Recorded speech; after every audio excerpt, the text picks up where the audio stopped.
Hello, beautiful people. All right, if you hear any noise in the background, the chimes are going crazy because it is windy outside today. My name is Kathy, and I want to talk to you today about an issue that most people cannot get past when they've been doing this for so long. And that is when you've been dieting for so long, all you focus on is the scale number. And what I want to tell you is the scale has nothing to do with you as a success, as a person, in your character, or your ultimate results. So I want to use my example just to shed some light on this, and then I'm going to give you a challenge so that you can start to move away from the power that this number have over you. Like if you've been stuck looking at the scale for success, if you've been stuck at looking at the scale to gain a sense of control or success and you don't know how to get away from it, I want to share with you the first step that you need to do in order to get free of this. Number one, you are in control of your results. End of story. Okay, there's no other story there. There's nothing outside of you that has control. And if you believe that, then you're never going to have the power to make any changes because you're always going to be a victim. The first step is to not allow that number to trigger you or have any kind of feeling or emotion behind the number. So here's the deal. I want you to be able to get on the scale and weigh yourself without ever having to worry whatever it says. So you can honestly find your own personal comfort zone or a number or range that you are comfortable in, and not about the number, but more about how it makes you feel, how you're able to eat. So let me explain. Over the years, I had gone up and down, fluctuating with my weights, yo-yo dieting, and trying to find that magic number. Now, a lot of the graphs and the diet plans always told me that my height meant that I needed to weigh 135 pounds. Me weighing 135 pounds feels like awful. Like it's so hard for me to maintain 135 pounds. But in order to stay at 135, I have to seriously restrict calories, and I feel a little bit less energetic. I feel a little bit like lethargic and really just unhappy, to be honest. And I want to be happy. So I realized that my body's sweet spot, like that place where I felt my best, I was able to still give it my all with my workouts. I was still able to eat the foods that I like without having to worry so much, if I go a little bit over here or there. And then I can just live my life without having to be so ridiculously married to exactly what I'm doing every single day. My sweet spot is between 145 and 150 pounds. Okay, so I know for a lot of people that might sound like, oh my gosh, that's so much, especially when, we're used to like 120 pounds, 135 pounds. So for me, I had to get my mindset around that number first.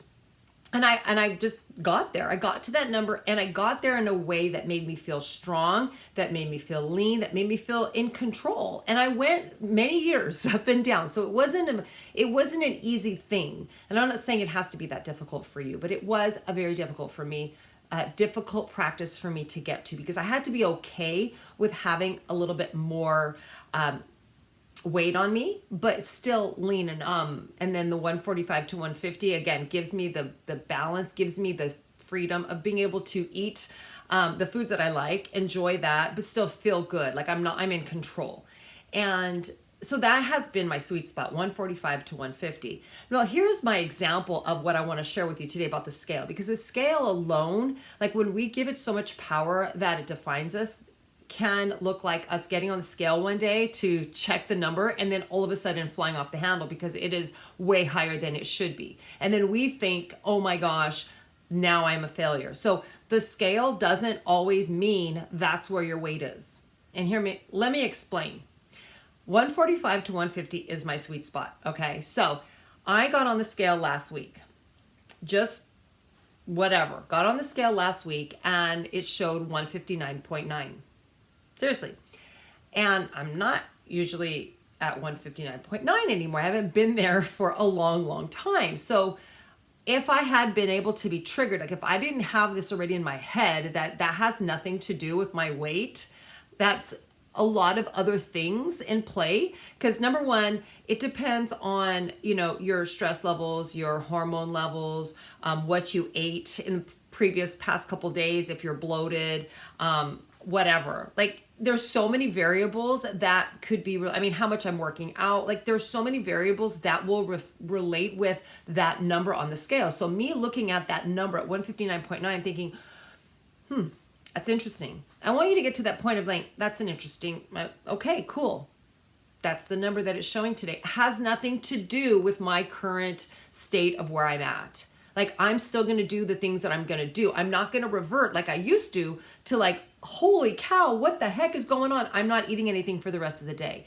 I'm going to go take another run, and I'm going to run like extra miles today so that I can increase my caloric out. I could burn more calories, and then I could hopefully get that number to go down.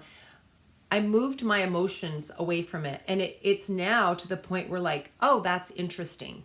I look at it for data only, not a reaction. Because if we react to that, now we are a victim to that number. And that number, again, has nothing to do when we are on this path of everything's working in the direction that it needs to work. I know what I'm doing.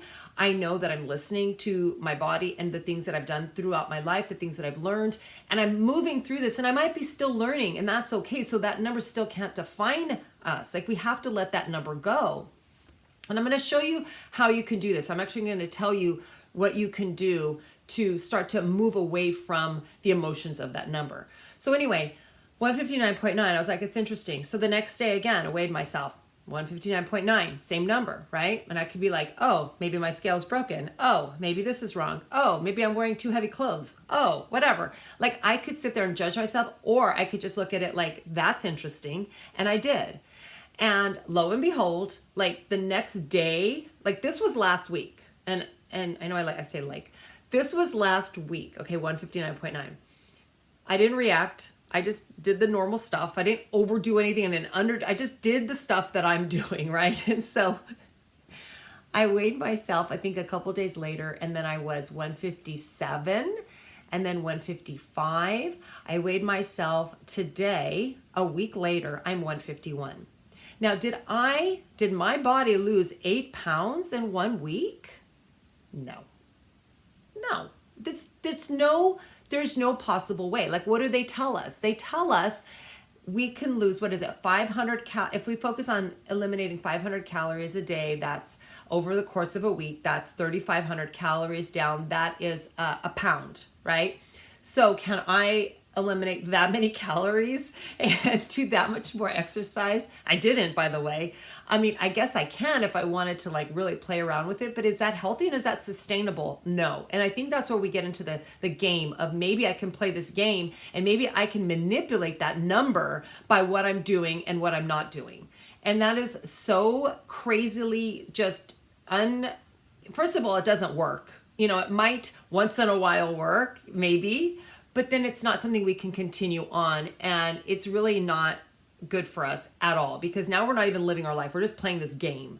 So here's what I want you to consider doing is, number one, just get your emotion off of that number, because you're going to fall. Again, I fall back into my sweet spot. I'm going to fall back between 145 to 150. For whatever reason, my body went up. I know stress was different. I know the past few months have been different. I know life has been different. So I'm not reacting to the number. I'm just looking at it like, wow, that is an interesting, that's interesting stats. And I'm not going to get out of my mind crazy about it. I'm going to do what I'm always doing. I'm not going to change things and go crazy. So it's the consistency that keeps me on track with that sweet spot, that I'm coming back to 145 to 150. I just know I am, because that's what I'm doing, right? I'm doing the things that keep me between that range. For whatever reason, my body jumped up for a while. It has nothing to do with my body weight, right? It has nothing to do. It was that day, whatever was going on in my body, whatever was going on in my life, in my system for the past how many days before that, and whatever was going on, prior, then that's the result, or that's the showing of what that looks like on the scale. Again, nothing to do with my weight. So here's what you can do to offset whatever it is you're getting triggered. If you're getting triggered by the numbers, I want you to do this, especially throughout the next, say, just give yourself 3 weeks of this, okay? And journal. Write this down in a piece of paper or your journal, and just take inventory on what you notice without judgment, okay? Kind of like a meditation. Like when I do meditation, I do it like just breathe, and if the thoughts kind of move away from your breath and your focus, don't judge, just bring it back. So I want you to do the same thing with this. So you get on the scale, pick the same day, so just so you at least have a little bit more reference than just all over the place. So pick the same day of the time of the day and the same circumstances. Like don't weigh yourself on different scales or in different rooms or whatever. Don't change it too much. I mean, once in a while, it's not going to be a big deal, but try to keep it as consistent as possible. Okay. So if you're weighing yourself, weigh yourself the same time of day. So for me, I do it in the morning, right? I do it in the morning, and I try to have the same circumstances. So before I eat really anything, before I do anything, but if it's a different time of the day, I just have to be aware that it's going to show a different number because it's a different time of the day, right? Or something is not in consistency with what I had done before. So anyway, weighing yourself the same time of the day for at least 2 to 3 weeks, maybe longer, until you can take that trigger out of the number and just write down what you weigh without worrying about it. Like don't change the rest of your day. Don't change what you were going to do. Just write down the number and then write down how it makes you feel and why. Like if that makes me freak out because 159.9, oh my gosh, that is not a number I've seen in like 20 years. What the heck's going on with my body? I must have just screwed up. Everything's not working anymore. It must be my hormones. It must be my age. It must be whatever. It's not. Just notice, this is what I'm thinking. These are my fears, right? And I can write that down, and then I'm just going to go on with my day. Same thing the next day. You do the same thing. You write the number down. It could be the same number. It could be higher. It could be lower. It doesn't matter.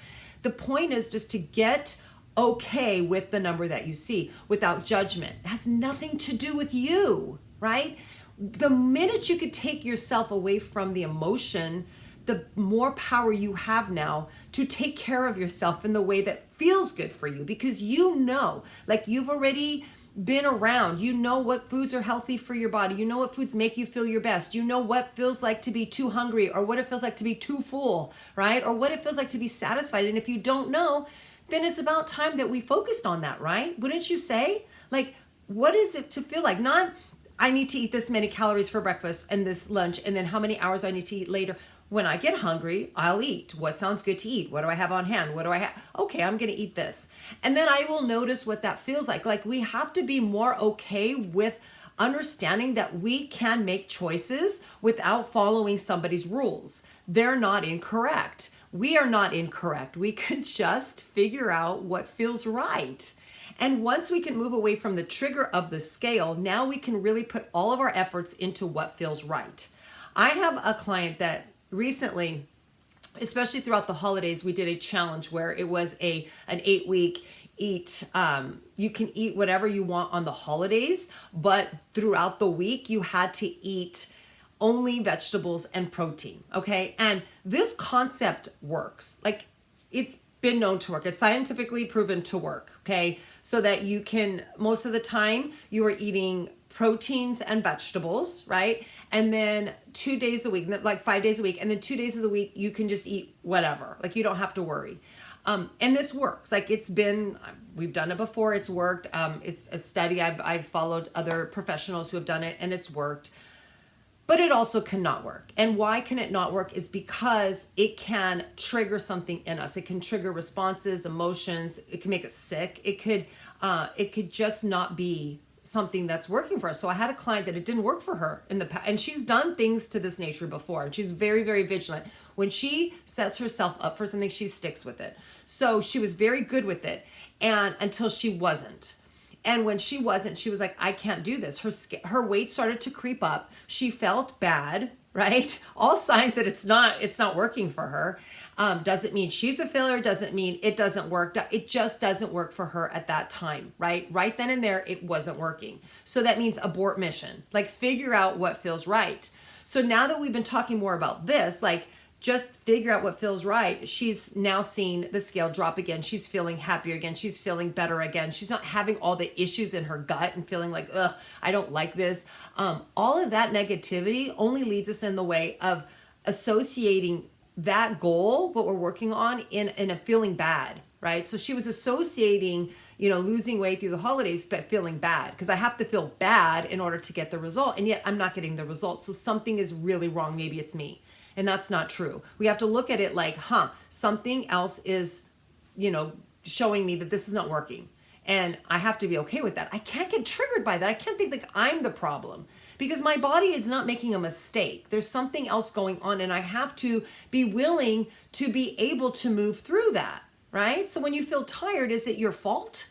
Or should you just rest? When you're getting run down, is that your fault, or should you just listen to your body and take some more downtime? When you feel more energetic, is that like a sign that you're a better person, or is it just because your body has more energy in that time? Like, just move through what you're feeling right with at that time. So this is my challenge for you, is just to look at that data without getting triggered. After 1 week, notice, is it getting easier?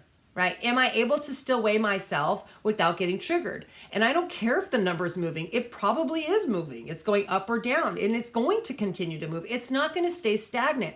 My number today is never going to stay stagnant. I'm going to go up and down. My body's just fluctuating with life, right? But I know that the things I'm doing consistently is going to lead me back to that 145 to 150. And hey, if I'm going up a little bit or down a little bit in that range of the 5 pounds, so be it. It doesn't mean I'm going to look that much different if now my new range is 147 to 152. Is it going to really make a huge difference? Or maybe it's 143 to 148. It doesn't matter. It's just finding that place where I feel I'm doing what I need to do. I'm feeling good. I'm eating the foods that make me feel good. I have energy, right? And I'm able to do my workouts. I'm able to live my life, and I'm able to not obsess about all of the things that I used to obsess about. I hope this helps you. I know that it can be such a mind game when we get out of control because we've been so married to the number on the scale, but it has nothing to do with your success. I guarantee you, like, your body and your weight is not exactly what somebody else's would be if they were at that. Like, my 135 is not a healthy place for me. I'm just saying, and it could be a completely healthy place for you, or maybe less or maybe more. There's no rules. It's really where you feel good at, right? And honestly, that's the end result, is where do you feel good at? Because where you feel good at is where you're supposed to be. And that can fluctuate through life too, right? You might have times where you're lower or higher. There's no better or worse in that. It just is what it is, right? We have to stop getting into that place of being judged or judging ourselves, and just knowing this is what it is right now. This is where I'm at right now. Great. Am I feeling good? Yeah, good. If I'm not, then what do I need to change to feel good? And that is the bottom line. What do you need to change to feel good? But the first step is to move away from the triggers of the number and not having it mean anything to you. Being able to get on the scale, look at the number and say, all right, moving on with my day. Like, it means nothing to me. It's just a data. It's a number. I will track it, and I will look at it, and I will see what that looks like in terms of my day-to-day as my weeks and months go on. Does that make sense? Comment below if you have any questions, and I will see you in the next one.